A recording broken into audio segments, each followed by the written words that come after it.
Thank you. Yes, okay, well, what I'm going to do today is give you the background, the science behind the documentary, Eating Our Way to Extinction. The science in these areas moves very fast, so even for seasoned eco-watchers, I think there'll be some surprises there for you, so might be worth watching. But what I'm going to say is often dire. The experts are alarmed about what's happening to our planet Earth, but it's also a good news story. The good news is that we can turn this beast around. We can change our world. We can totally revolutionize how we live and relate to nature. And it's a very powerful message. So stay tuned. I co-authored the book that accompanies the movie. I just want to say that the term "eating our way to extinction," it sounds rather dire, but the website that accompanies the documentary is Eating for Tomorrow, and there's a load of resources, books, meal planners, all sorts of things, Q&As, the interviews behind the documentary. Lots of material there if you want to get into that. But what I'm about to present now is an update on the science since the documentary came out, plus some of the background science that backs up the documentary. So briefly, I'll share my screen and get straight into that. So just a little bit of background on myself. I worked for decades with governments, in particular in Queensland, monitoring the deforestation. Our science team used satellite imagery, and over that period of 30 years that I was involved in that project, and even up to date, the average clearing in just that state of Queensland, of Australia, Queensland, was 11 square kilometres per day on average, and 93% of that was for beef and sheep production. So I cut my teeth on grass-fed industries and environmental destruction quite early in the piece. And in the beginning, I thought nothing of it. Back then, nature was ours to take. Nature was there for us to, feed the nation, provide for our families, grow the economy. But our attitudes, hopefully now, are totally changing. So what I'm going to show you here is a video of how they do deforestation in Australia, mostly for the open woodland, for the bush. This is an aerial view. They have two bulldozers, which are the biggest they can get, D9s, D11s, 50 to 100-ton bulldozers, pulling between them a chain, and they call it pulling trees. And they have the chain strung between the two bulldozers, and they pull out trees. Some of these trees 20, 30 metres tall. This is more than 100 foot tall, and they're ripped out of the ground, literally. And anything that lives in that environment is the noise is deafening. The bird life goes nuts. All the wildlife goes nuts. The roar of the dozers, the clank, the thump of the trees. It's awesome, and it is actually awesome, but it's so destructive. So this was invented in Australia, this method of tree pulling. And now it's used with great effect in the Cerrado in the south of Brazil. So firstly, I'd like to touch on how we're doing. What's the pulse of planet Earth? How are we getting by there? You may have seen this before. The WWF put out a report each year that shows us how we're doing against the ecological reserves of our planet. How sustainable are we living? And you may have heard that if we all consumed like North Americans, we would need 5 Earths to support that. And overall, globally, we need 1.7, 1.8 to support our consumption.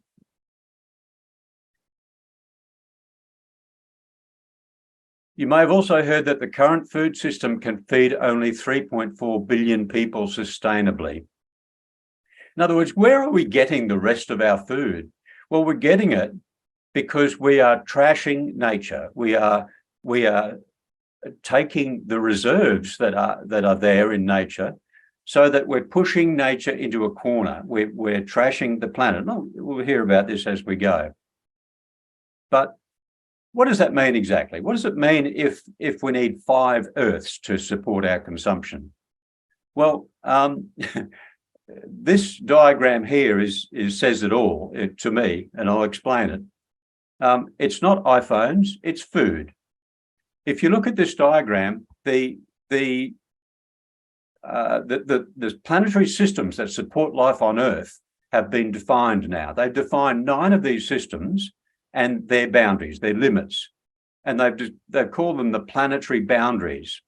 And they've also measured most of them to see how we're going against those limits. How are we sustainably using the Earth's resources? Well, those facets, those planetary boundaries in the red and the yellow that you see there are overstepping their limits. In the blue, they're within the limits. So you can see that we've overstepped the limit of biodiversity, of species extinction. We've overstepped the limits of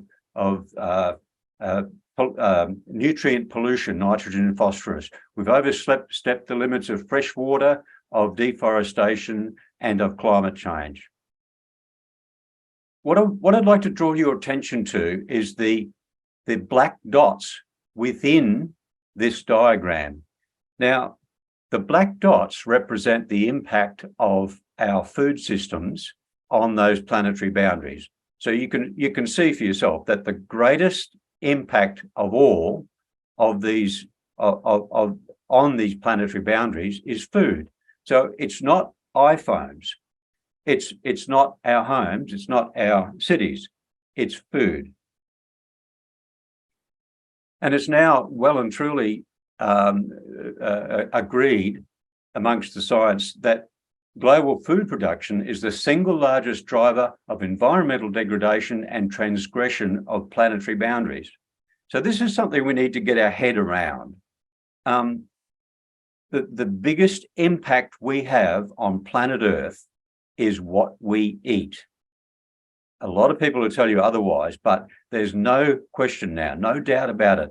The biggest impact that we have on our planet is what we eat. And the conclusion from this talk is that diet change is essential for a habitable planet. It's no longer a matter of personal preferences. So when a politician says, oh, they're coming for our hamburgers, they're going to take away our meat. Well, if we want to survive, yes, we must change. It's not a question of it's nice to do. It's a question of we must do it or we won't survive. Okay, I'll go through a number of these planetary boundaries and explain where we are and how we got here and what the solution is. Deforestation is a cause of major concern at the moment. As you know, most of South American deforestation, which is deforestation central, Brazil is the leader in deforestation globally, and there 84% of not just Brazil, but the Brazilian Amazon, 84% is for pasture, for growing cattle, and also for soybeans to feed China and Europe's animals. In Indonesia, there's a lot of talk about palm oil, but palm oil is about a quarter of the deforestation. By the way, palm oil is actually a livestock feed. When they extract the oil, the rest goes to feed mainly dairy cattle. But deforestation for pasture in Indonesia is right up there with palm oil. So globally, 96% of all deforestation is in the tropics. So this is where the action is. And we can see that animal agriculture is driving this to a large degree. The deforestation fronts, you can see there my home, Queensland. It's a deforestation front. The area of clearing that I was seeing is actually up there with the Amazon in area, not so much in density of trees, but in area. And you know, in my experience, they were clearing 10 square kilometres a day for beef. Now that's 2,500 acres per day for beef. Now that's got to affect you. Most people don't see that, of course. We live in cities, so we don't see this. But when you go into the country and you see this happening, it's breathtaking. You know, just the noise alone, as I said before, but the impact on nature is frightening. And so there are the other deforestation fronts. You see South America figures prominently, Central America, Africa, and Indonesia, Malaysia, Papua New Guinea. Now you can see that's a large deforestation front. And it's been predicted, by the way, everything that I'm saying here is non-controversial. This is in the peer-reviewed science literature. So this is not a leading edge, oh yeah, I don't know if that's really correct. This is science in the science documentation. It's all peer-reviewed and it's out there. So there's no question of this. It will be developed, of course. The science builds on itself, and I'll be coming across some new information that you wouldn't have heard. But this is non-controversial. It's all fact as we know it today. So it's been predicted that the planetary boundary for deforestation will be exceeded within the next 10 years. What does that mean? It means that we'll hit the boundary, the ecological boundary, and the result is ecological collapse. And I'll give an example of that in a minute. But when we say this is not some sort of academic limit that we're prescribing, oh, it would be nice to conserve so much of the forest. We're talking about ecological limits, ecological boundaries of planet Earth. Planet Earth, that beautiful blue planet that supported us all these many years. And these images are just two 10-day snapshots of fire around the world. And you can see this is in the dry season north and south of the equator, left and right. And you can see that the world is burning. This is also something that's largely hidden from us in the cities, except if you live in Singapore or places like that. The smoke from the fires sometimes overwhelms you. They sometimes shut the airports because the smoke is so strong. There are two things that we humans do to suppress regrowth of forests or to kill forests. It's a big effort to kill a forest. It's not easy. You can come down and log the forest. You can even fell the forest, take every tree out. And if you left it alone, it would revert back to forest in time. But we don't do that. What we get in there is we burn. And it's this fire that converts the forest to another land use. Only through fire can we change that land use. And it's hard work. It takes repeated burning, as you can see here.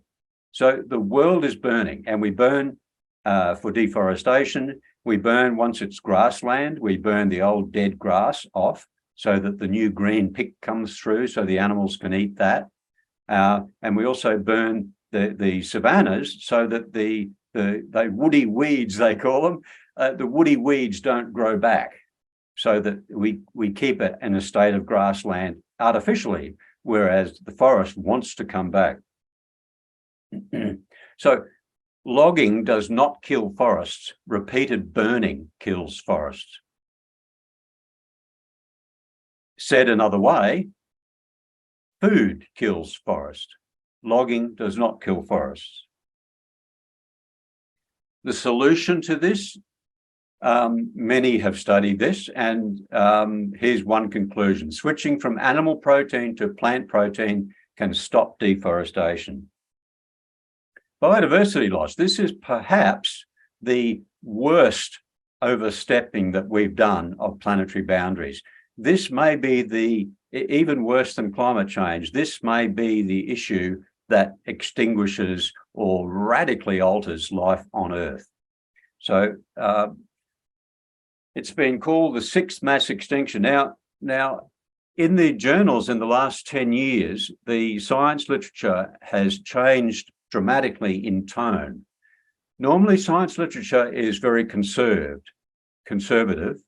Normally, they talk in sort of in tones that are right away from anything that might sound sensationalist. But now the language is changing. These are the leading biologists. And they're saying things like humans are responsible. The sixth mass extinction is already here, and the window for effective action is very short.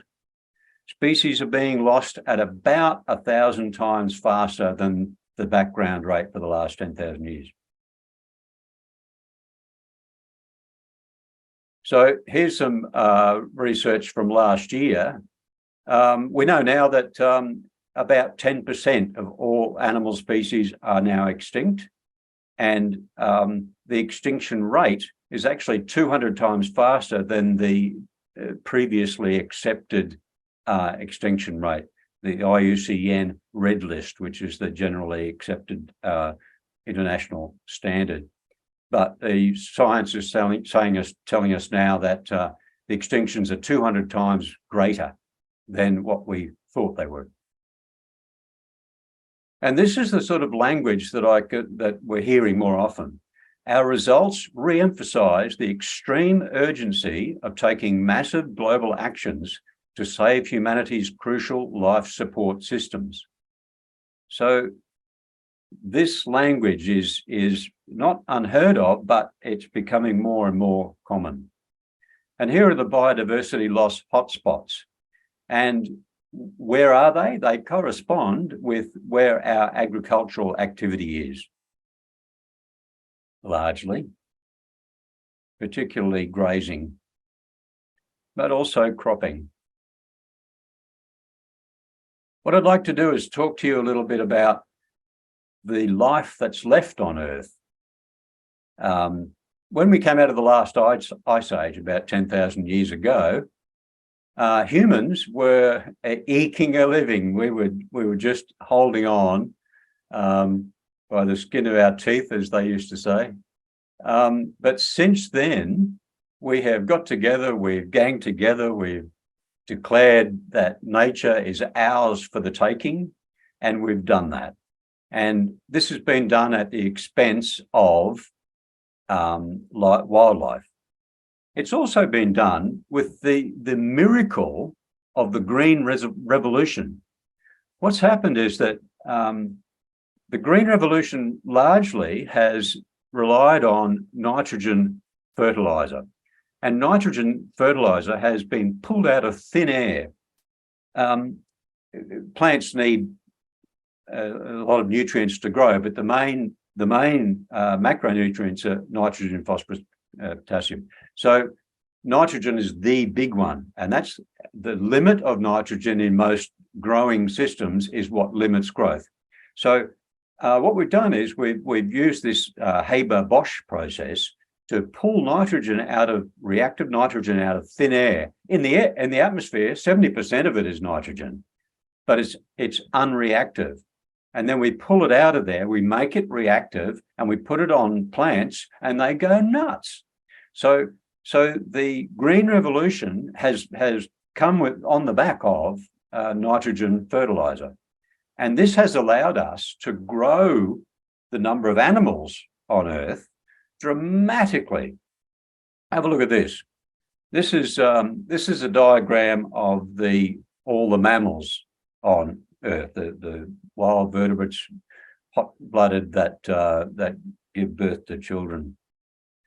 Humans on this. Some people say there's too many people on Earth. Well, there are, but we don't. We're a minority. We weigh about a third of the life on Earth now. Farmed animals, on the other hand, weigh 60%. So about twice our weight we have it in farmed animals. For every man, woman, and child on the planet, we have about 20, 25 animals. And it's feeding those mouths, it's feeding those animals that's placing the impact on the Earth. And of course, all of those animals are young, they're babies, they're growing crazy. So they need a lot of food. So they eat actually 5 times what humans eat. So it's this imbalance that has totally distorted the system and blown it up, as we'll see. So farmed animals make up 60%, but they eat more than twice that much. Pets, by the way, are 1%. But what's left of wildlife? This is from the marsupial mouse up to the elephant to the whales. They now represent, by weight, just 4% of the biomass of mammals on Earth. So we've totally changed the dynamic of life on Earth. We've forgotten that we rely on functioning ecosystems where these other animals can thrive so that we can thrive, and we've forgotten that. And what's placing that pressure on those ecosystems is not so much humans, but the animals that we breed. The latest figures are that wildlife populations have shrunk by nearly 70%. Half the plants are gone, half the fish are gone. The fish that we eat, we've got rid of 80 to 90% of those. So we've dramatically altered life on Earth. Every so often, the United Nations get together. They have another COP, Conference of the Parties, and this is on biodiversity. And they had one in 2020, and they looked at all their progress right around the world. They looked at all their progress, and they said that we're getting nowhere. They said no strategic development goal has been met, none. And only the highest level of ambition will give a realistic chance of stopping and beginning to reverse biodiversity loss by 2050. That was back in 2020. They had another meeting last year where they decided, hey guys, we're going to do something about this. So let's dedicate 1/3 of the world. Let's give that back to nature. And they made all these grand plans, but there's nothing behind it yet. So I'm predicting that we'll have the same story next time unless something radically changes. None of their goals will have been met. So what drives biodiversity loss? Well, very simple. Biodiversity equals habitat. If you take away a wild animal's habitat, you're killing it. You're taking away its food sources, you're taking away its living area, you're taking away the systems that support the life of these animals and plants. So cattle farming is now agreed to be the greatest driver of biodiversity loss. Remember, this is the science telling us this. This is not my opinion. 80% of agricultural land is devoted to livestock and feed. So meat is the biggest threat to wildlife. It's not feral cats, it's meat. Actually, I did an interesting little study last year where in Australia, they say feral cats are causing havoc amongst our wildlife. But I dug into that in a little more detail and discovered that what we do is we actually actively suppress the apex predator, which is the dingo. They call them wild dogs so that we don't feel so bad about it, but 75% of all the wild dogs that are killed in the name of agriculture are dingoes. And if you take away the dingoes, then you take away the control on the feral cats. So the beef and sheep producers, by taking away the apex predator, they've exacerbated the feral cat situation. But that's just around the peri-urban areas and the urban areas. Out in the bush, so to speak, you don't get feral cats. But if you take away the habitat, you take away the life of the animals as well. So it's been known for a long time, this is just one piece of literature of many, that the no-meat diet is the most effective action to prevent biodiversity loss. So what do I mean? What happens when biodiversity loss reaches the limit? You get ecological collapse. So let's have a look at this for the Amazon. Amazon is the largest rainforest on Earth. It has the richest biome, and they have this really interesting dynamic where the Amazon rainforest generates its own rain. They call it the river in the sky. So the Amazon River itself takes water out to the east.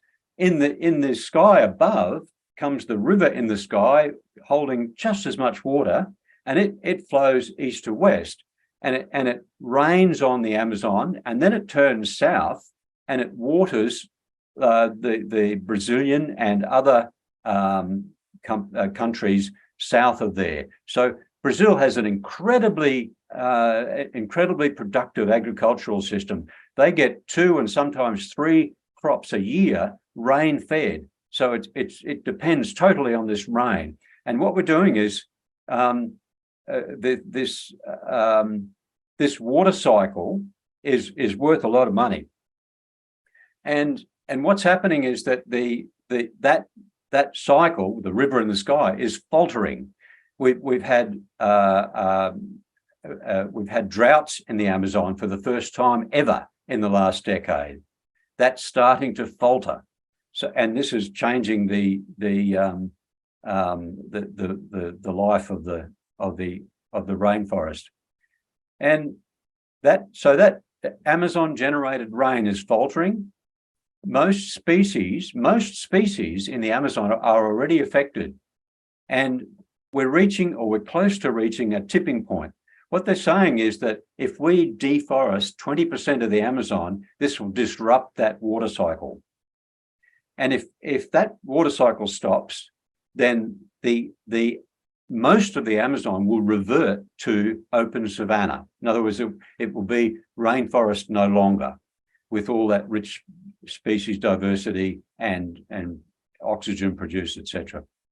And of course, when we do that, when we take away the habitat, we also encourage zoonotic disease spillover from animals to human. So we've reached that 20% tipping point. We're having the first ever droughts, and Amazonia is expected to revert to open savanna if we continue. This is ecological collapse right here. Why is the deforestation happening? We know it's for grazing animals and feed crops. And it was a paper came out just a couple of months ago that said that even if we do one simple thing, if we look at supply chains and we stop the beef that comes from deforestation from Brazil, if we just do that one thing, we will halve the deforestation in Brazil. So there is the power of diet over the ecology of one of the most important biomes on Earth. So that's ecological collapse.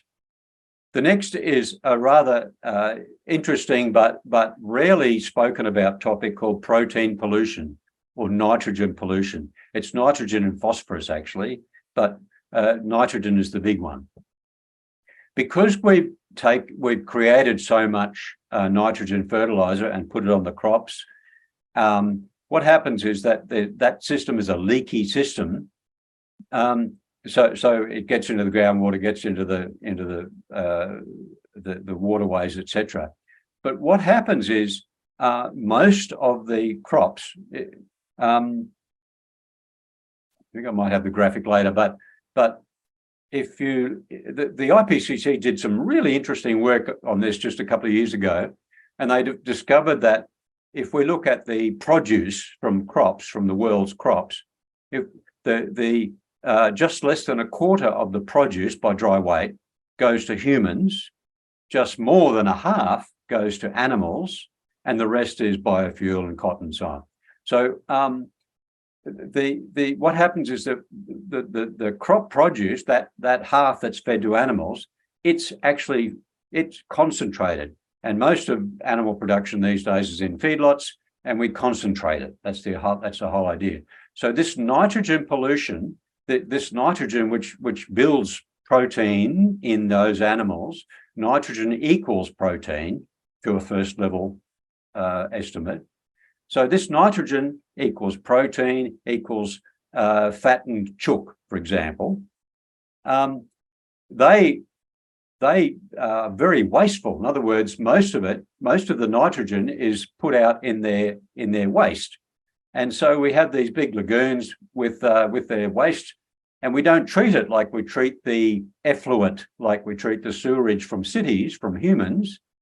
We just put it into ponds, and the next time it rains, or it gets into the groundwater, gets into the waterways, and it pollutes and it kills off these waterways. It's considered, nitrogen pollution is considered the greatest coastal water and air pollutant, the greatest. It's been most studied in Europe, but Mississippi River is a classic. It pollutes the Gulf of Mexico, and now we have around the world 300 to 400 permanent dead zones. The Gulf of Mexico is a standout for that, but so much extra nitrogen in the system. What happens? It's really interesting. The nitrogen, all these nutrients come out, and the algae, they love nitrogen, they love phosphorus, and they just go nuts. So we have this algal bloom where they just go crazy.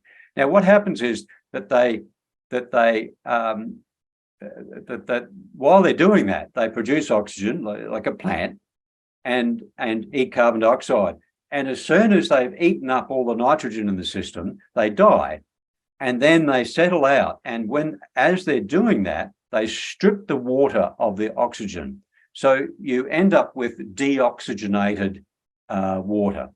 And this flows out into the stream. It kills the streams and the rivers and eventually the oceans. And now even the open oceans are being depleted. We'll see that in a minute. So meat production is the leading cause of nitrogen pollution in the USA. And there's 300 to 400 permanent ocean dead zones from nitrogen pollution. In Europe, they've studied it most. They've seen that to get the nitrogen to a controllable level, they need to halve nitrogen pollution or suffer toxic tides, lifeless rivers and dead oceans. And how do we do that? I don't have it there. But the way to do that is to halve the meat production. I might have it in a later slide. There's also air pollution comes from nitrogen, from CAFOs. Ammonia, PM2.5, dust, nitrous oxide, and volatile organic compounds. Downwind from these production facilities, it's not fun. All sorts of respiratory diseases, etc. And US animal agriculture is responsible for 80% of air pollution deaths due to food production. So 4/5 of all deaths, according from air pollution, come from animal production. Here's a map of the ocean dead zones. The red dots are the permanent ocean dead zones. The blue now is the open ocean. It's going hypoxic. Hypoxic means that it's losing oxygen. So we can see that even the open oceans now are depleted of oxygen. And in the past, oxygen depletion in the oceans has been linked with mass extinctions. So we are playing with fire. So what happens? This nitrogen that comes from the fertilizer that feeds the plant, that feeds the animal, that feeds people, most of that nitrogen is wasted. If we eat chicken, 80% of the nitrogen that's fed to the crop is wasted. If we eat beef, 96% of that nitrogen is wasted. So, for example, chicken is the most efficient of those meats. So it's as though this will be interesting to those who are worried about food waste. So it's as though if we eat chicken, it's like putting 5 bowls of pasta in front of us on the dinner table, having 5 bowls of pasta. We eat 1 bowl and we throw out the rest. That's how much waste there is from the most efficient of these meats, which is chicken.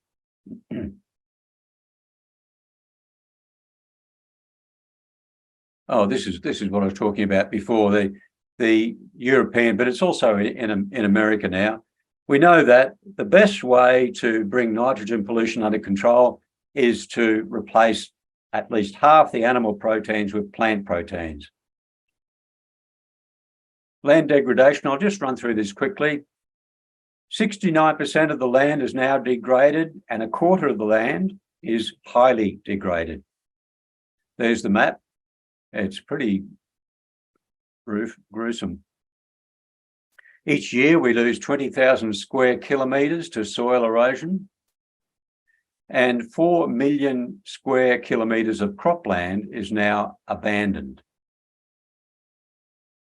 Half the world's agricultural soils are gone, and some say that we have 60 years of farming left if soil degradation continues.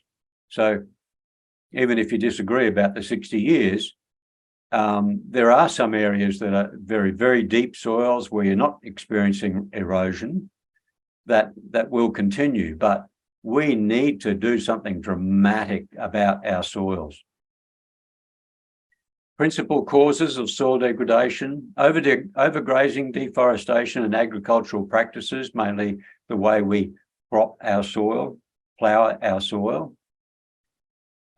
So if you look at the crops that feed the animals and the overgrazing, the animal agriculture is the principal cause of soil degradation. Fresh water. This is another gruesome tale, but we get to the good part soon. By 2030, the world will need 40% more water, and 84% of cropland will have less less water with climate change. And the kicker for water is refugees. We've had over 20 million climate refugees per year for decades now. Most of them are within their own region, within their own country, but some of them get up and walk to another continent, as we saw with Iraq, Syria. This is the map of water stress by 2040. You can see that many regions in the world are going to be under stress. Water stress means less food. So this is a drastic thing that will come back to bite us. Sorry, I'm just repositioning here. Where does the water go? It takes 6 times more water to grow a kilogram of protein from animal sources, and it takes 20 times more water to grow calories from beef than from grain or potatoes.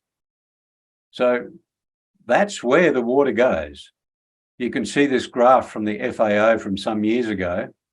The potato takes 25 litres to grow, whereas a beef burger takes 2,400 litres to grow, and a glass of milk 200 litres. 200 litres to produce. So it's no secret this is where the water goes.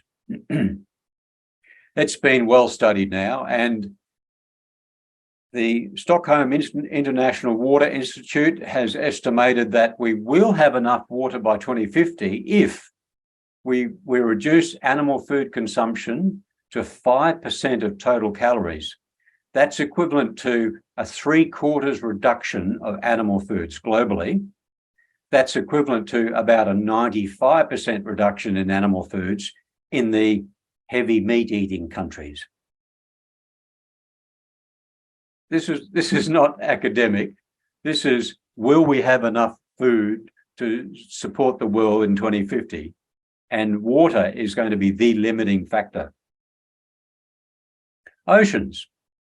We've wiped out 90% of the big fish, the ones we eat, and bottom trawling has ploughed the continental shelves. We've destroyed those ecosystems. These ecosystems are necessary for the health of the oceans, which ultimately are necessary for our health. This is an incredible story of human folly, foolishness. I just find no words for this. There are fewer fish in the sea than ever before since we've been here, but the fishing fleet has gone up. Its capacity for fishing has gone up 10 times since the 1950s, and the catch has gone down. Even though we're really getting really good at catching more things, the catch has gone down by half. So we're shooting ourselves in the foot here. This is human folly on an amazing degree. I just can't get this. An example of this is the cod banks off North America. This was an incredibly productive fishery. Back in 1900, this fed the world in fish. In the UK now, it's illegal to buy cod for this very reason. If you look at the red zones here back in 1900 and compare that with 1950, 1975, and now 1999 was this study was done, those fish are now just about gone. The biomass of fish in the North Atlantic now has been decimated. Solution to that, of course, it's pretty simple. Don't eat seafood. Climate. Now, this is interesting. Some recent research here says that we are now at tipping points. Interesting, not bad, not good, rather. We've now reached tipping points on a number of areas around the world. A lot of them are related to ice and snow, but these tipping points, you see, the world's predictions on temperature for the future, this is all based on linear models. You look at these are the models that say, okay, what are our emissions going to be, and therefore what's the future temperature and climate going to be? And none of those models is based on non-linear changes. And when we hit tipping points, we get a non-linear change. So what this is saying is that we're about to hit, or we are hitting now, the points where we have an unknown future. The models are not just going to describe the future we're getting ourselves into. So even at 1.1 degree global warming average, we have such a difficult future ahead of us. I'm the father of 6 grandchildren, and I fear for their future. I know the solution, but I fear for their future. And the face of climate change is what I mentioned before with water. It's refugees. If you are a Syrian farmer who year after year you have the millennium drought and then another year of drought and you have no food to feed the family, you can't rely on the government. There's no social security there. You must get up and walk and go to Europe. That's the place to go. So it's been projected that we'll have 150 million climate refugees by 2050. As I say, most of them within the same continent. But this is going to cause frictions and all sorts of problems for the future. Now, we know that food will cause 1.5 to 2 degrees global warming, even if we cut carbon dioxide to zero. Did you get that?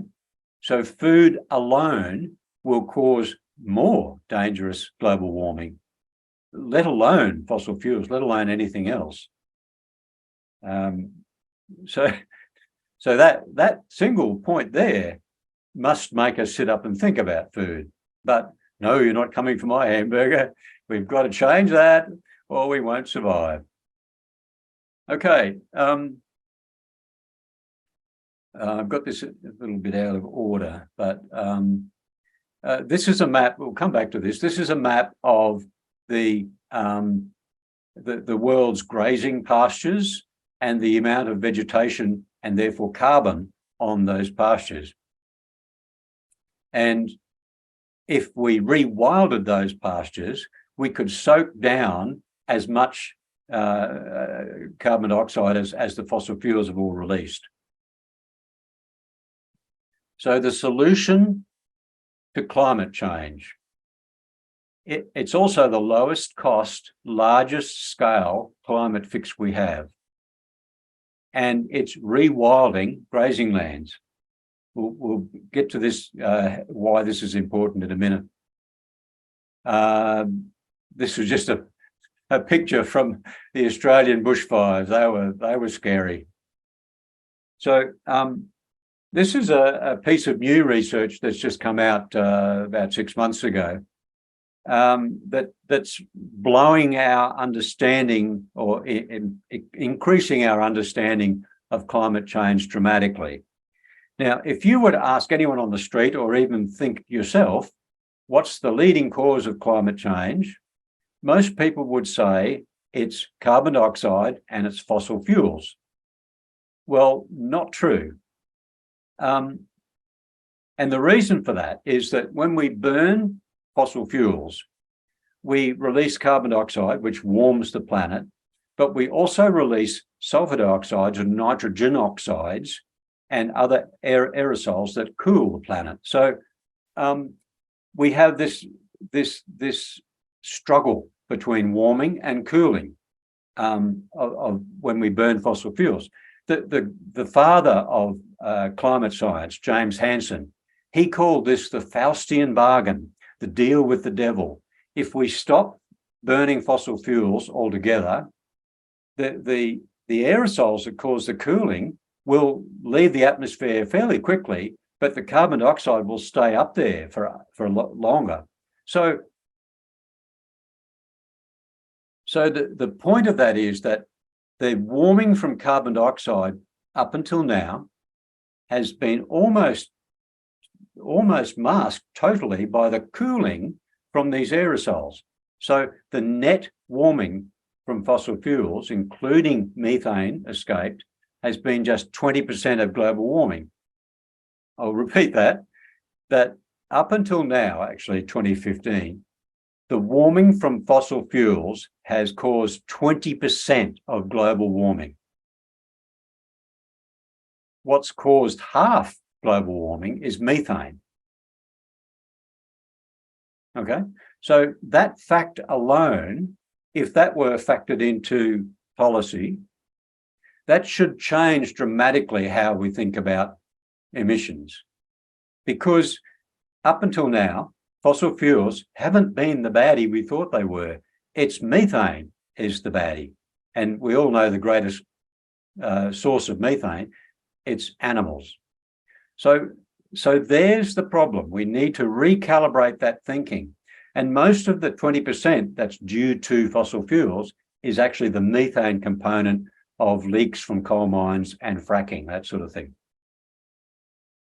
So this is the new science that's absolutely sitting a lot of people on their hind legs, and it's too much for most people. They're not even talking about it. And if you look further back if you look further back in time to when we started deforesting with our stone axes and fire, we've stripped the world of half its forest and degraded a lot of the rest. And the emissions from that are actually in cumulative are actually greater than the cumulative emissions from fossil fuels. So if you look at what's causing global warming to date, methane's the big one. We know where that comes from. And the other unconstrained carbon dioxide comes from deforestation. It's not constrained by aerosols, cooling. So agriculture, particularly animal agriculture, has been the leading cause of climate change. And as we saw a few slides back, if we revegetate, if we rewild those areas of the world that are now grazing lands that used to be forest, then we can effectively reverse climate change. So the power of food in changing our planet back to a habitable planet is extreme. It's extraordinary. And when we look at all of the studies that look at what's our way out of this climate change mess, what are the solutions? All of them have forests and reforestation, afforestation at the very top of the list. You can see this is natural climate solutions. It's one of many. There's others called Project Drawdown, and there's a lot of other studies.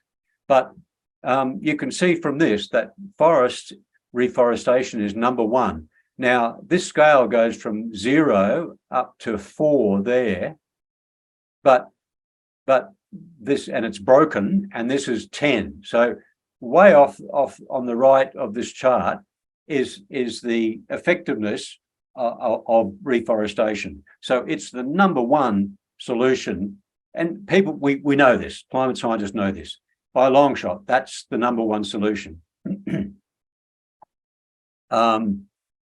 The other I'll bring your attention to is that grazing animal management, grazing optimization, and grazing legumes, these solutions are right down here. So they're tiny in comparison to forests. Forests are the main game. We will come to see in the future that every tree is so precious.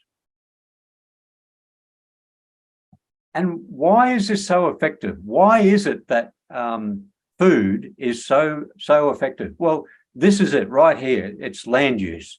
It sounds rather boring, but it's so powerful. This is an IPCC diagram of what we do with our planet. You can see that the infrastructure, the built-up areas in pink on the left-hand top, that's just 1% of the planet. So even though this is where we live, all we see is roads and railways and houses and bridges and airports and cities. This is all we see, but that's only 1% of the planet. So not very powerful in terms of vegetation. You see that the next area, which is 12% of the planet, is cropland. 2% of the planet is irrigated, the rest is non-irrigated. So we rely on non-irrigated cropland greatly. In green here, the largest land use on Earth is grazing land. The largest land use on Earth. And we still have 22% of the Earth that is forest. About 12% of that is untouched or not dramatically altered, but most of it is altered. And then we've got the area that we don't use. So if you were manager of this land, if this was your island, say, and you were manager of it, you could see now that tweaking land use on the single largest land use would have way more effect than tweaking land use, for example, growing trees in cities. In his recent book, George Monbiot says that if aliens were to visit the UK, they would think that the dominant life form was sheep. Now, that's a bit of a joke, but it's obvious when you look at this land use.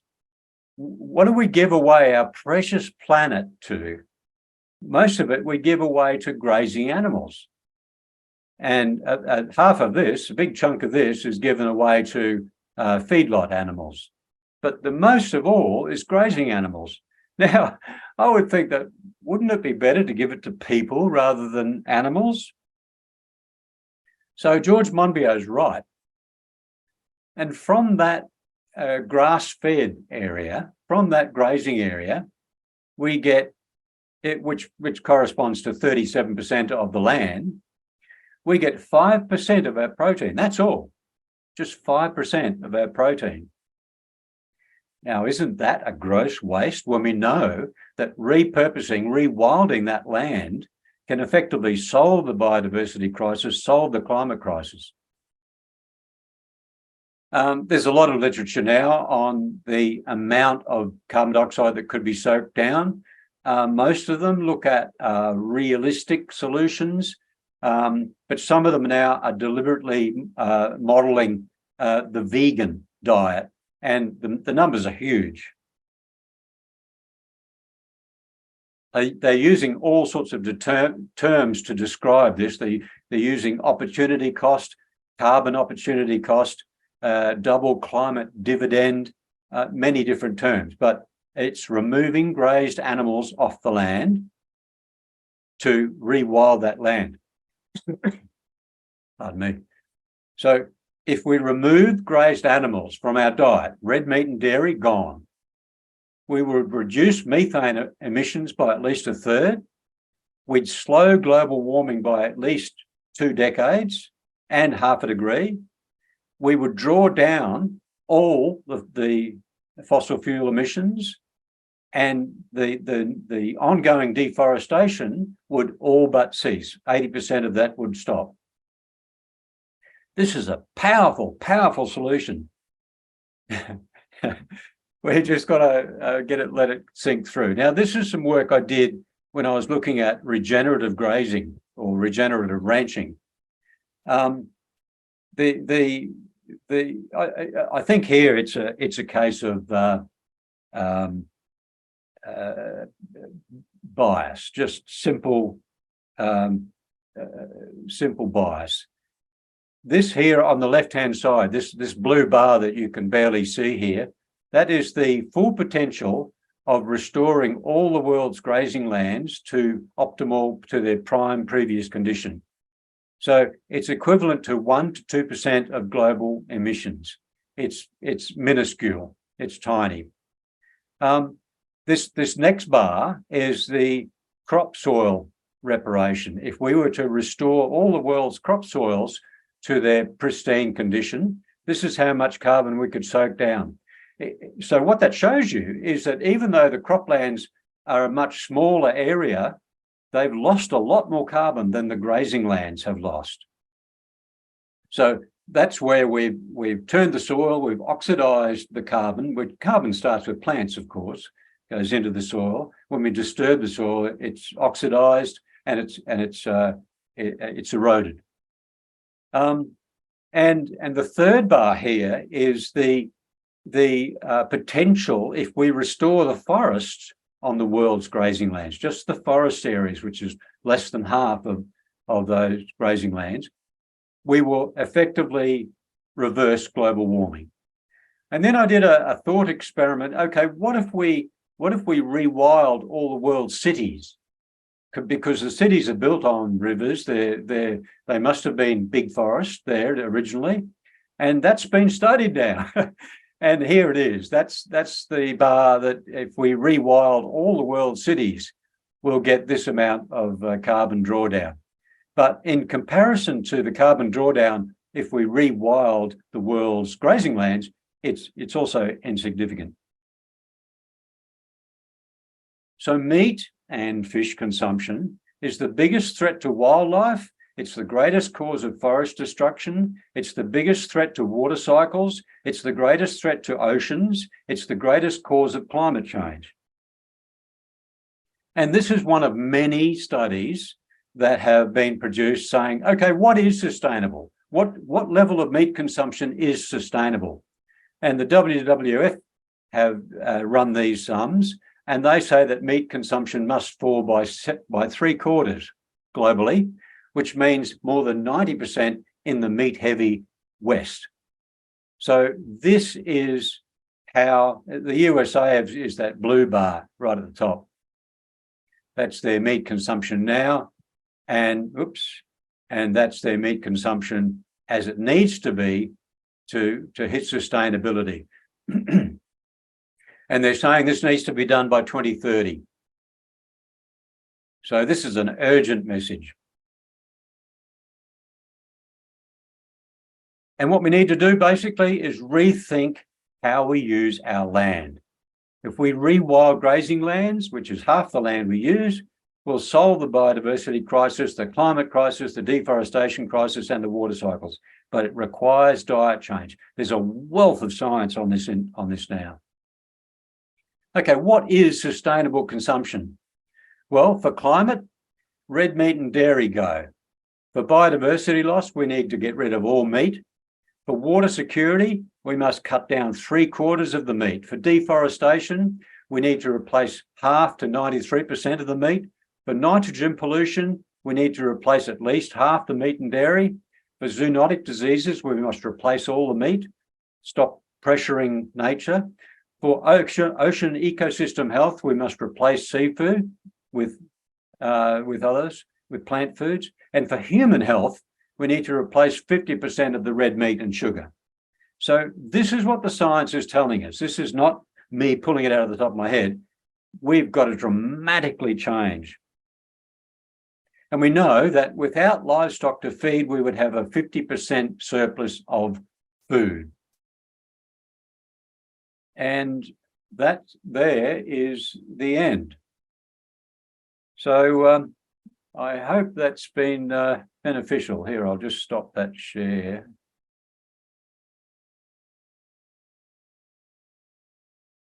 And thank you very much, Gerard, for that really really powerful presentation. And I'm glad that you ended that presentation with a solution. So many times you hear people talking about problems and they don't really offer a meaningful solution, or their solutions require legislation and all this kind of stuff. So it's a really powerful presentation. So thank you for that.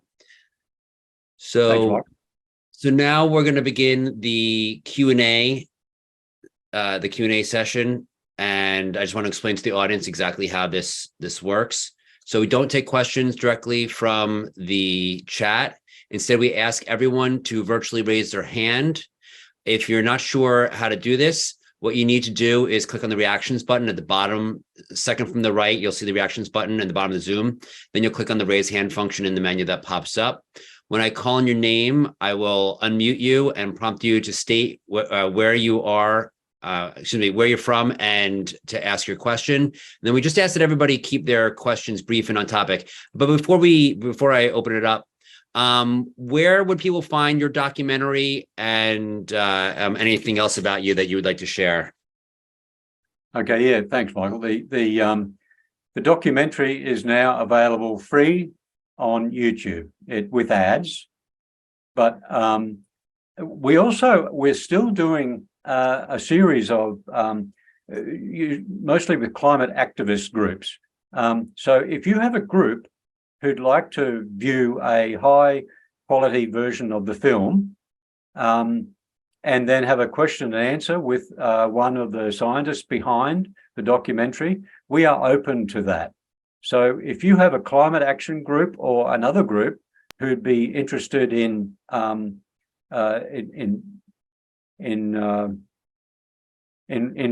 the film, then you're welcome to approach us. My email is gerard@eatingforextinction.com. Eating for Extinction? Sorry, Eating to Extinction. Eating to extinction. Okay, to extinction. I didn't think that sounded right. All right, cool. I misheard you. Eatingtoextinction.com. All right, perfect. So with that, and then and then they can get your book from where? Okay, the book is online at eatingfortomorrow.com. I'll just put it's Eating to Extinction with a 2. So I'll put it in the chat. Oh, perfect. Thank you so much for that clarification. And eatingfortomorrow.com in order to get your book. All right, great. So if you'd like to ask a question of Gerard, you can go ahead and raise your hand, as I had mentioned. I see a couple of people there. So just there we go. And so the first question is going to come from Janine. Please state where you're from and ask your question. Hello, Gerard. Thank you very much. I'm Janine. I'm from Camden in New South Wales. Oh, hi. I was very, very saddened to see so much of Australia involved in deforestation and water stress. My question is twofold. Firstly, do you think with the change in our federal government that people will be starting to listen? Because the main thing that I hear on the news is, renewable energies. We don't hear anything about our food. And so that's fairly local. That's an Australian question. But worldwide, are our world leaders actually listening, and are governments willing to take action? And particularly our own government, are they willing to take action? Yeah, thanks, Janine. You've hit the nail on the head. If the politicians aren't willing to change, then we're in a pickle. But I think it was Obama who once said to an activist, the activist said, look, this is your policy. Why haven't you implemented them? And Obama said, make me. In other words, these sort of changes, changing the food system is not on the agenda for most politicians. So it's only when there's the groundswell of personal opinion that they will change. And so eventually the politicians who are now saying, oh, they're coming for our burgers, they'll be saying, aren't we doing a great thing for planet Earth? Healthy ecosystems equals healthy you and me. So this will change if we change. That's not very helpful, but there's a lot of things that can be done on many different levels. As I said before, trees are precious. So any community tree planting exercises, that's a wonderful thing. Food, of course, is the number one. So every opportunity to get you get to be an annoying vegan, take it. Yes. And eventually, vegans. Well, it's not nice to have anymore. It's essential for our future. Do we want a habitable planet for our grandkids? If we do, then we must change. It's so simple, but I think being human, we're slow but not stupid, and we're slowly launching ourselves over the edge, over the abyss, and we'll be hitting our head against that brick wall, and one of these days our ears will pop out, and we will see, okay, we need to use Earth differently, and that means we need to eat differently. If you look at George Monbiot's latest book called Regenerative, this is exactly the message that he talks about, but he also talks about the future of food being craft brewed. In other words, precision fermentation used to create proteins for all different things, to mimic meat, eggs, whatever. That may well be the future. for food. We're swimming in protein. We have way more protein than what we need. The vegetable world is totally adequate for all of us, but some people want to get their teeth into something. So that probably is a great transition thing, or it's a way to go forward. But getting back to your point, so the personally, change your diet. Talk about it. Talk to other people about it. Look at a little bit of this material that I've presented here. This will give you confidence in saying, look, water alone says that we can't go past 2030 or at least 2040 without global collapse unless we change. What have you done about this for your kids? You know, that's pretty blunt, but communities getting involved in, you know, potlucks, vegan potlucks, tree planting organisations at the local and the regional level and at the national level. If we have a decent price on carbon, that and we promote carbon farming adequately, this will mean that there'll be money in it for the people on the land who are the best placed people to do it, is to fence off that area and let it regrow or rewild that as a community project. Yeah. You know, there's lots of potential there. I'm a director of a group called Replant Byron, and our goal is to plant 1.8 million trees. But a lot of our work is actually being done for us for nothing, as nature takes over those properties that aren't actively re-clearing. So yes, nature is bursting to come back. Nature can't wait for us to stop burning and stop grazing. Sheep are and goats are the most effective tool to stop forests coming back. You look at Scotland, the highlands of Scotland. It's a beautiful, almost lunar landscape now, bleak. But Scotland used to be called Caledonia, and Caledonia means forest. And what happened is when the English took over Scotland, they carved it up and they gave chunks of land to their cronies, and they cleared the trees so that they could produce money by putting sheep on the land. So those sheep that were put their way back have been incredibly effective at stopping any seedling of forest, of tree, that poked its head up, chomp, it's gone. So with sheep, with ruminant animals, and with fire, we continue to terraform Earth. If we just stop doing those two things, the Earth will change dramatically.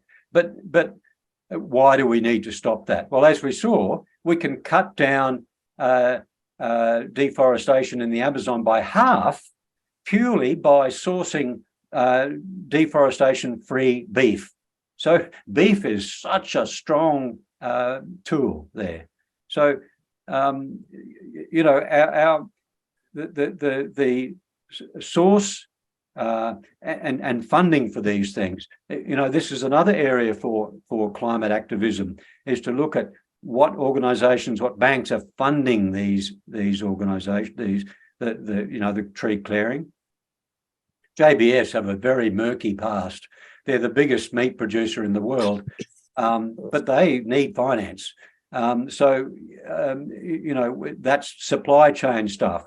The other part of the supply chain is, when we've seen it with having deforestation-free palm oil, and we could do the same with beef, and it's starting as well. So there's many different facets that we can work on here, but it's got to start at home, and it can start at home. That's the incredibly empowering thing.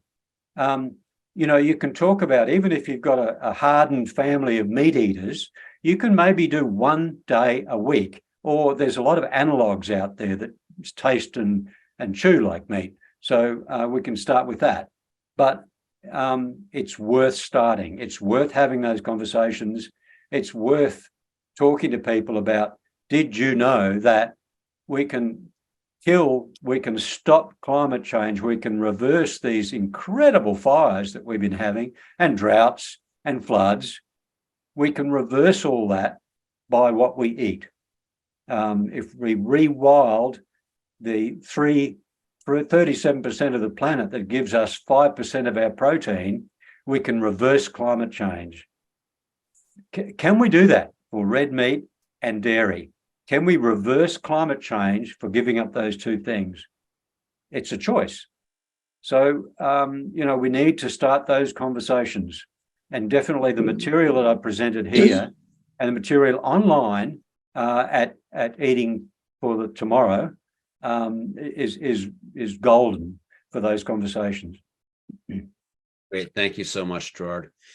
So, what does it mean when it is said that every trade between countries is a trade in deforestation and water? Yeah, that's well, I'll give you an example of that, and it's so telling.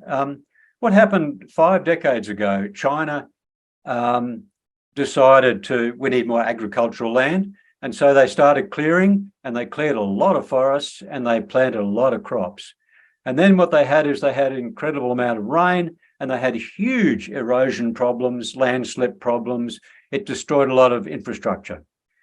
They then decided, as the central government can, okay, we can't keep doing this, we must reforest. And they, since then, the last 3 decades, they've been the most successful nation in reforestation of all. They have reforested more of their land, and they've planted billions of trees, and highly successfully. But at the same time, their consumption of pork has gone through the roof. And pork's a big thing, not beef so much in China. So while at home they were reforesting and increasing the forests dramatically, what they're doing overseas, particularly in South America, is deforesting, because China's pigs rely on South American soybeans and maize, corn. So they effectively exported their deforestation. And in doing so, they've also imported the water that grew those crops in South America. So that's where they say a trade in any agricultural products is a trade in water. And it's going on now. I mean, there's land grabbing going on by a lot of countries, including China, in Africa, South America, and other countries, Australia even. They do it however they can. If they can't buy outright, they lease, etc. So that's the future. This is why I say this is why water is going to be so critical, because if a country's tied up its land in exporting grain to another country, and the rain dramatically just diminishes, like it is doing in South America, then they won't have enough food to feed their own people. So this is going to start conflicts, and there've been books written about how water will cause global war, and they're going to start. The flashpoints will be those rivers that are shared through many countries, through multiple countries, and there's several of those in Asia. But other countries as well, and Europe as well. So yeah, that's the water food trade nexus. Does that get to the question? No, absolutely. I don't think really many people understand or even think about the fact that when you're exporting products, food products like that, you're actually exporting all of the water that is inside of it. It's just something that that's kind of invisible. So you definitely answered that question very well. Thank you. So did the film Eating Our Way to Extinction have an impact on behavior and policies, in your opinion? Yes, there's some areas of traction, as well as the general public awareness. We've opened dialogues with the European Development Bank and the European Union Food Policy Group. We're having ongoing dialogues with those regarding policy. So that's looking very bright. Those dialogues have been going for over a year now. So yeah, that's quite positive. I think documentaries such as these, it's a mouthful. It's too long for a start. There's so much in it. I reckon it's a beautiful film, but a lot of people, it'll be too much for them. So we're looking now at shorter, sharper, more palatable documentaries on specific topics, and water is definitely one of those topics. But yeah, I think it's one of those things that public awareness. A lot of us still have our heads in the sand about the future, but you know, it's slowly. What was his name? I forget it now. The drawdown guy, Jonathan Foley. He's quoted as saying things happen very, very, very slowly, and then all at once. So he's got huge expectations for the way we're able to draw down. So I expect that will be the future. Okay, great. Oh, let's hope it happens sooner rather than later. So what solutions aside from diet are there to stop all the climate change, the resource depletion, and environmental destruction? Yeah. Well, diet, of course, is the most effective one. But there's also a lot of myths out there. There's a lot of the big meat is using the tobacco playbook, and they're promoting their products, and we've got to call them out on this. I've just finished a report that's going up on the World Preservation Foundation website fairly soon, I think, on regenerative grazing, regenerative ranching, and you know that this is being used with tremendous success for marketing now, but it's all smoke and mirrors. It's just, if I might digress into that for a little bit. Sure. It's really interesting that this particular topic, regenerative ranching, regenerative grazing, regenerative growing crops has a long and beautiful history, but that's been taken over in the last decade by those in the meat industries who are seeing this as a great marketing tool. And they had their biggest advocate is a bloke called Alan Savory, who's done a TED talk. And if you look at the number of views of that TED talk on YouTube and so on, it's been viewed about 15 million times. And he has a following now of farmers who believe that they can change the world, they can draw down all the carbon from the atmosphere, and they can produce more beef, and the world will be a happy place. And they've been conned into this by this Alan Savory talk. And it's a very, very interesting thing. But what's happened? I'll just go into the soil science for a little bit. Soil science, soil carbon is a dark art. Even the best of soil scientists find it very hard to do good science soil carbon monitoring. And so even picking a patch of soil from one foot to the other, you're going to get different results. And so confirmation bias comes in. If you want to believe that beef is good for the planet, then you will find a study that supports that belief. But the trouble is that the work that supports those that's relied on by that industry, it's not peer reviewed. It's rather sneaky, actually. They use three things. I call it the bluffer's guide to soil carbon, and it's really beautiful. Take the White Oaks farm, for example. You know, there's an example of a farm, they have cattle grazing, they have these movable chicken pens that fertilize the soil, etc. And they have beautiful long grass, and they claim that this is regenerative farming. Well, yes, they measured the content of carbon in their soil, and they showed that it's increasing.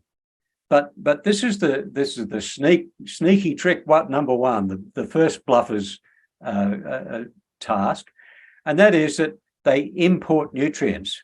So what they do is they import grain to feed the chickens, and then the chickens fertilize the soil, so that the soil carbon, it doesn't come from improved grazing practice, it comes from the grain that's imported to feed the chickens. Okay, that's number one. The second one is that if you have a paddock of animals, any animals, and you do nothing to it other than take half the animals off, what's going to happen is that the grass is going to grow long, and so the roots grow more, and so you get more soil carbon. That's where the soil carbon comes from, the roots and the litter from the plants.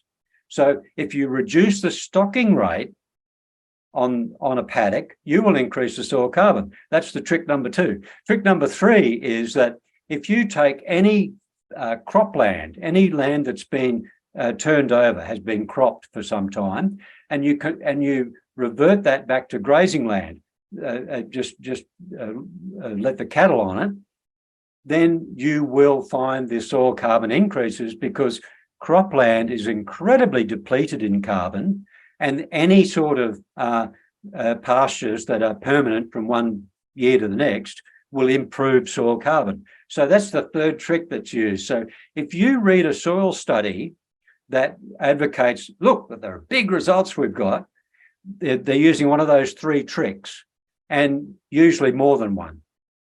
So some of them had stocking rates that were so ultra low, it's not actually producing any food to speak of. So it's smoke and mirrors, but it's incredibly effective. And because you have this confirmation bias, the producers who want to believe that they're doing the right thing, and the consumers who want to believe that they're doing the right thing by eating beef, are vindicated, you know. So they'll believe what they want to believe, but it's only a tiny fraction. If we replenish the world's grazing soil, it will only be 1 or 2% of all the yearly emissions. So, but we're not going to do that, because most of the world's grazing lands are range lands, and it's too expensive to get out there and do and you know, put nutrients into that land. So that's the thing. It's not going to happen. It's smoke and mirrors in it, but it's great for marketing.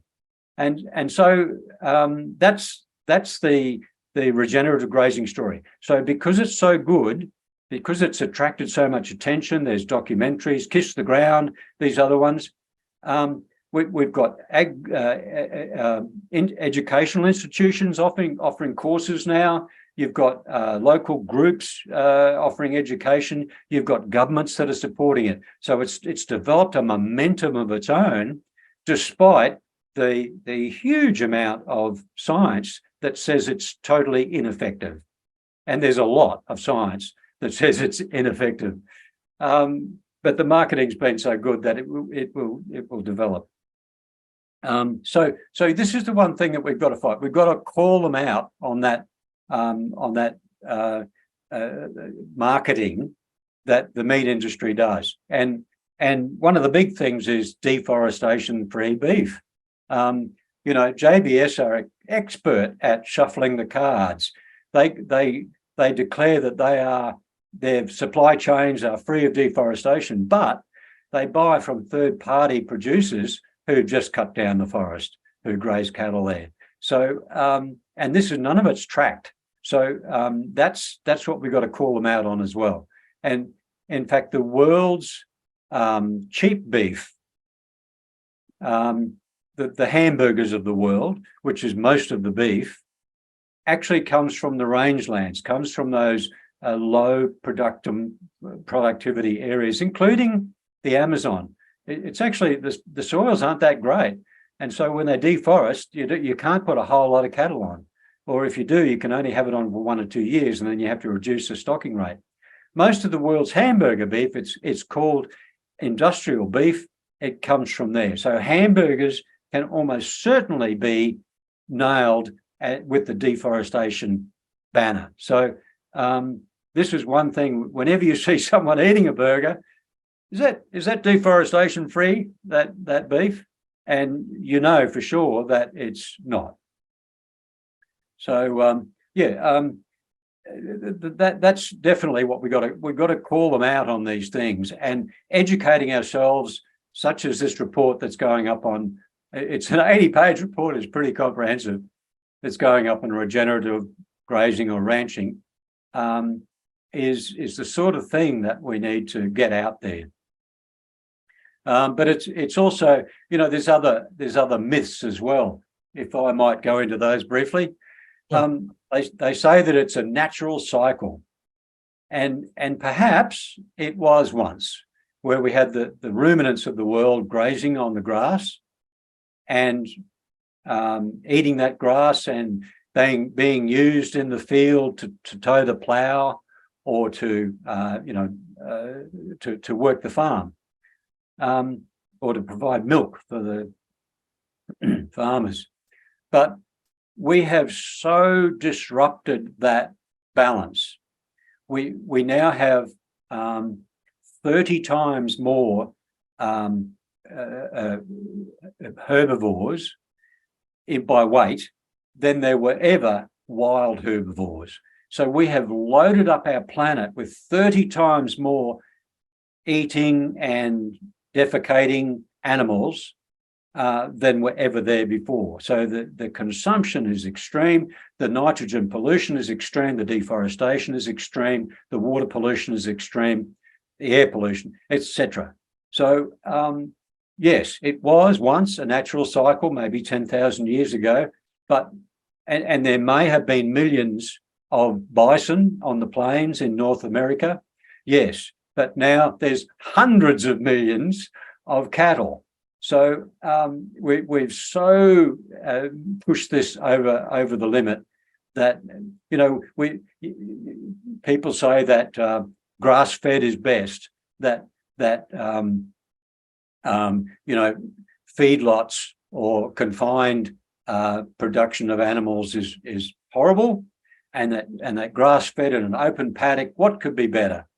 Well, grass-fed is actually driving the deforestation. It's driving the lack of reforestation of those areas. It's driving the nitrogen pollution and the climate change that we're seeing. So the worst food of all, in some ways, is the most natural. That's the grazed animal. That's the worst food for the planet.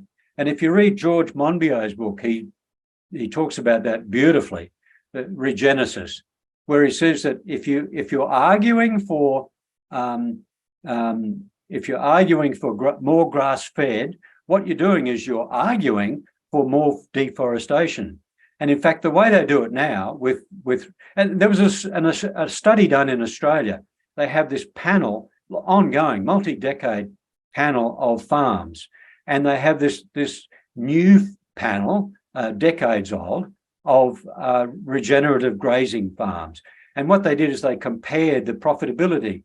This is a government study. And they found that the regenerative farms had half the profitability of the conventional grazing farms. And the reason for that was that they only had half the number of cattle on each block of land. So to make the grass look lush and beautiful, you see, having bare ground is a very public embarrassment for graziers. They want to see the grass looking lush, and they want to see it looking good. So regenerative means that you take half the cattle off or more, and it looks great because the cows are not eating so much, and the roots are growing more, and therefore there's more soil carbon. So if you're arguing for regeneratively grazed beef or rotational grazing, whatever you want to call it, holistic, then you're arguing for even more land to be devoted for grazing. Then that means an argument for more deforestation, etc. And the there's been studies done on this as well. They looked at North America and they found that if the same amount of beef that was being produced now, if that were to be produced with a regenerative grazing system, they would need 4 times the land as they have now to produce that. You see, most animals, if they're fed on grass, they're malnourished and they need lot feeding to actually bring them back to good shape. So, and this occurs in local areas or large areas. You can have deficiencies of minerals, etc. But most grazing animals are malnourished. An example is in Australia, we have an area, Southern Downs, an area of very fine wool, and this wool is the choice wool around the world. It's highly prized by, for example, Japanese and Europeans. And the reason that the wool is so thin is because those animals are so malnourished. So if you have a healthy, well-nourished animal, you have good thick hair. But no, this is fine hair and it's highly prized, and it shows that the poor sheep is suffering. But the same thing occurs with grazing animals. Beef, all the beef of the world. You look at the beef that rely totally on grass, the African beasts, and don't they look in good shape? Not. They look terrible because they're malnourished. So what do we do in the West? What we do is we have them for a certain part of their life while they wean and leave their mothers for maybe 18 months or so on grass. And then we whack them in feedlots for their last 100 days or so. And we fatten them up, we feed them up, we get the meat to the generally accepted standards for marketing. So the system that we have now is the most efficient system of producing beef, and it produces good quality beef, and it doesn't place so much pressure on the environment. But if we were to take that system and make it all grass-fed, first of all, we'd have malnourished animals, and secondly, we need 4 times as much land as we have now. So there goes the forest. So this is a ridiculous situation to say eat less but better beef. It's just not on. It's trashing the environment. Any other things? Any other solutions outside of diet? Then. Yeah. And if not, that's fine. We can, we've got a few other people asking who want to ask questions as well. But I just wanted to see if you had anything. I know we briefly touched on governments and whatnot, and they don't seem to be overly helpful. So is it really come down to diet, and the consumers, and then the grassroots advocacy, basically? Yeah. Well, if you look at the bleeding edge of trashing the planet, it's the Amazon. And those guys who, well, first of all, they cut down the timber. That's a bit of cash for them to start with, and that provides them with the money to keep going. And then they burn, and then they can produce pasture. So they only do it. They only keep burning. They have to do it over multi-years. They only keep burning if there's money in it. So if these people are poor, they're right on the borderline. So they do anything they can for $1. And so if there's no market in having land that they have to spend years burning, then they won't do that. If there's no money in it. So basically, yes, if the demand is not there, then the environmental trashing will discontinue. Even if they fell the forest, it will regrow to pristine forest within 20, 30 years in a rainforest. It's that quick. And the biodiversity springs back as well in a bit longer. But yeah, that if it's supply and demand, basically. So if we reduce the demand, then there's no point in them doing it, so they won't keep trashing the Amazon. Yeah, great. Thank you for that. Next question is coming from Bex. Bex, Okay. please say where you're from and ask your question. Okay, thank you so much. How very informative and infuriating, but needed, but absolutely needed. I'm in Los Angeles, and well, I think you probably answered at least 20 of my questions, but you know, deforestation in the Amazon is really heart-wrenching, and for what? For food, for the addiction to consuming animals. And so you mentioned all the different impacts that we can take. You did mention that we didn't meet any environmental goals, and I'm wondering, you know, there's a lot of people that just don't know about how to find them and what they can do. So how do we find a list of these environmental goals and make it easy to do a bite-sized piece? You know, with the population, I think you said it was 40% and then animals 60%, you know, with COVID-19 and the zoonotic type pandemic, that reduces the human population. Therefore, that also reduces the demand for animals. So I think if we have less population, we'll have less of a demand for the taste of animals. Thank you. Yeah, thank you for that. Yes, okay. The first part about that was the information that you're seeking on the website, the Eating for Tomorrow website. We have particularly the myth busting section. There's some really good information in that.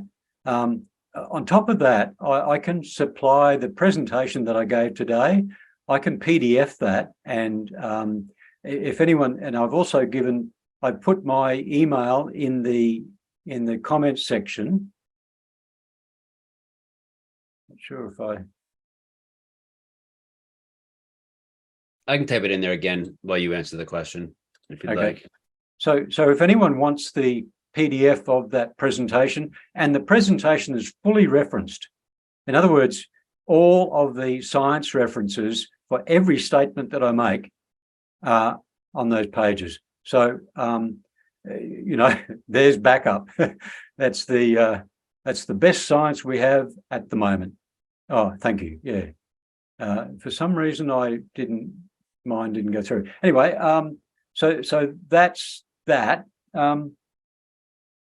Sorry, what was the last part of your question? She mentioned COVID-19 being zoonotic, but basically kind of like her, you know, basically wiping out people, and therefore we'd have less human beings, which means less demand. So does a smaller number of people on the planet equal less demand, which I would think would be a yes.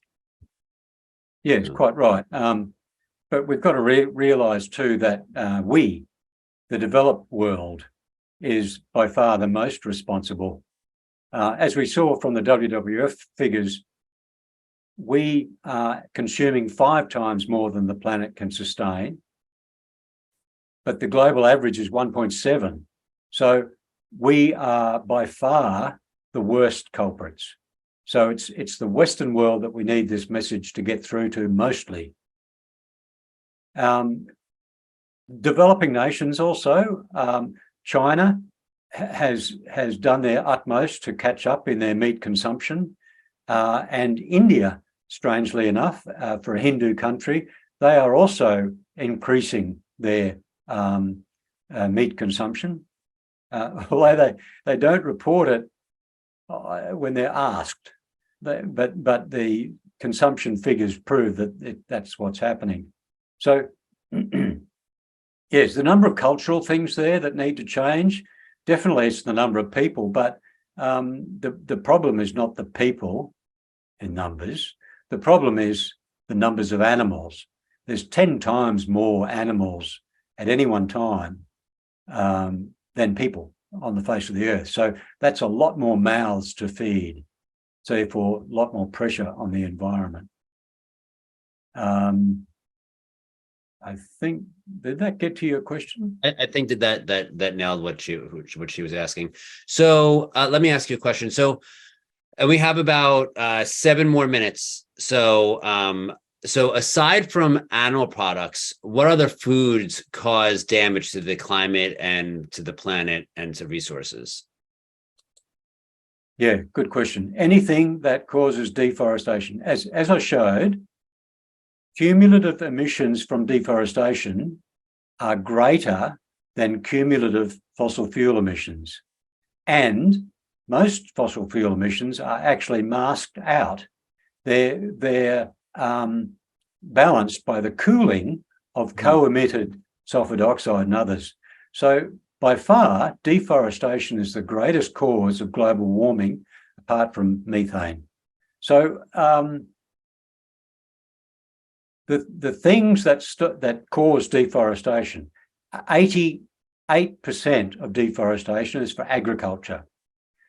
Most of that, or 80%, is for animal agriculture. But there's still that other 12% that is for non-agricultural things like biofuels, like cities and so on. But cities still tiny in comparison. 1% of the land compared with 37% just for grazing. So anything that puts pressure on forests. Timber, by the way, is minor in comparison to agriculture. Not that I'm advocating we continue with timber, but there's good arguments to have highly productive plantation timbers still growing. It's a great material for us.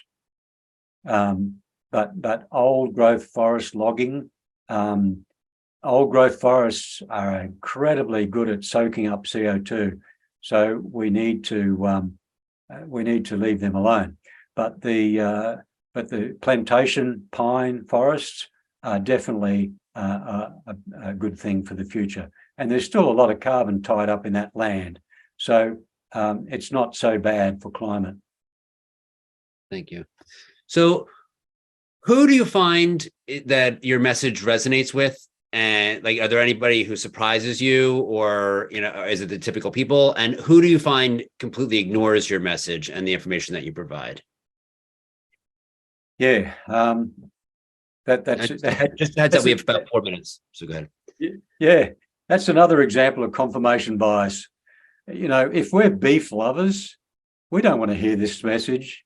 And so we might turn on YouTube for a while and watch the first 5 minutes and then, oh, no, I don't really believe that. We put our head in the sand. But we talk about dangerous climate change being 1.5 to 2 degrees, and we're at 1.1 now. So we're not there yet. But you talk to those people who have experienced the floods, the fires, the droughts, the lack of food, the lack of water. These are examples of what we're facing now. And if you have to uproot your family in Syria and walk and boat to Europe, I mean, you'd rather do anything but that, because it's going to a foreign country, a foreign culture. They won't accept us. No, it's they have to do it for survival. And so this is happening more and more. It's in our face more and more. And so I believe that we are slow but not stupid, and we will get to the point where, yes, we are personally affected, or those around us are personally affected so much that we just can't ignore it. And, oh, what was that crazy solution out here again? Oh, I could do that, or maybe I could do that one day a week. Well, it's not only climate, it's also biodiversity. Biodiversity, the web of life, is what supports our life on this planet. If you take away that web of life, which we're doing, we're trashing it, then we're risking our own future. So it's biodiversity, it's water, it's forests, it's pollution, it's the oceans. There's many facets to it that are going to wake us up. And I believe that's happening. And you can see the trends have already started. The trends always start very, very, very slow and then accelerate. So, and then they reach a tipping point which Monbiot says is about a quarter, about 25% of the population, recognise this as a problem, do something about it. A quarter of the population get to that point, then we'll hit the tipping point, and then we'll roll to a very different future. We won't do it until we have to. That's what I believe, but we will do it. And we've got about 2 minutes left. So let me just continue on with that question a little bit. Do you find that within 2 minutes, can you tell me, for environmental activists that are always looking at fossil fuels as the problem, do they resonate with this message where it requires them to actually change their behavior in a way that they may not have, they may not enjoy as much? Do they resonate with this message? Are they making the sacrifice with their own choices? Yeah, no, obviously not. They've drunk the Kool-Aid, and they've accepted I mean, it's a common line. Climate scientists are very behind that line, and therefore governments are doing the same. It's fossil fuels and carbon dioxide. But that paper that I showed in one of those slides, that recent research that said no, fossil fuels have caused just 1/5 of global warming to date. That sort of information makes people think. So that's the sort of thing that if we can get that sort of message out, if we can tell people that will change things. And I'll quite happily provide a link maybe to this presentation, or give that to people who are interested. But that sort of information is really hard hitting, can't be ignored. Could you put that link in the chat when you get a chance? Yeah. I've set a link. I wonder how I can do it. Can you perhaps put it up and link to it? Is that possible? Yeah, I'll work with my team and see what we can do to make the presentation available. I'm not sure exactly what we need to do, but we'll do our best. Right. And if you can just make sure that we have a copy of the presentation, that'd be very helpful. Sure. So I have your email. I'll email you. So with that, I want to say thank you so much for this really informative and very important information. And if we can unmute the audience. Thank you. Thank you. Thank you for the good work. Thank you very much, Joe. Thank you for encouraging us. Thank you. Thank you. Powerful. Very much.